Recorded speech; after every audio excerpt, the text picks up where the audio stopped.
Now, Pehr Lodhammar is head of the UN Mine Action Programme in Iraq. Well, welcome to DW. We heard there the hope expressed that the international community is going to help in this effort in order to get these mines cleared and allow people to get on with their lives.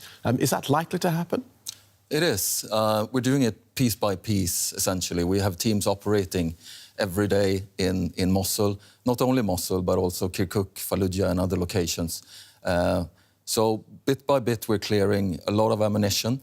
What should be said is that it's not mines, it's actually improvised explosive devices, most of the ammunition that we're finding, and also ammunition that was fired but failed to function. OK, so we heard in the report there that there aren't enough of you. Why aren't there enough of you? It's all a question of funding and the funds available, competing priorities, of course. We've had a very generous donor community this year, but we, of course, need this to be sustained. We need it to continue for several years to be able to clear everything. And who's physically doing the clearing? We saw a gentleman there. Does he work for the UN? Does he work for... Who does he work for?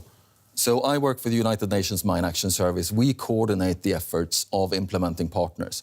Implementing partners consists mainly of non-governmental organizations and also commercial companies who's working very closely and under our coordination. OK, there are commercial companies doing this sort of business. Listen, clearly there is a tension then between the desire of people to just go back to their homes and get on with our lives and try and rebuild our lives, and you, on the other hand, say, yes, but it's not safe yet. Does that cause much of a problem? It does, of course. It's about 1.9 million people who's waiting to return home. So we need to prioritise what is being cleared first. And it's not only about clearing houses and private houses, it's also about clearing infrastructure. And one of our major tasks is to clear critical infrastructure in support of the United Nations development programmes and the government of Iraq. So far... You talk about electricity, water, that sort of thing. Exactly. So water plants, power plants, hospitals, as was mentioned, schools, etc. And so far we've done over 1,100 sites of critical infrastructure.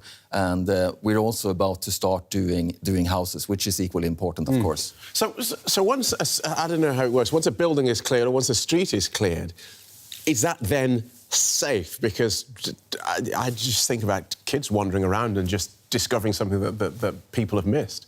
It's a very good question, because in Mosul, we estimate 7.6 million tons of debris and rubble from the fighting. And we say that about 1/3 of the explosive hazards are on the surface and 2/3 will be under the debris. So yes and no. Once we've cleared the surface, we can guarantee that the surface is cleared, but then we need to sift through the debris also. And the risk is when people are coming back, construction companies are coming back, rehabilitation is carried out, they start sifting through the debris and they will find more.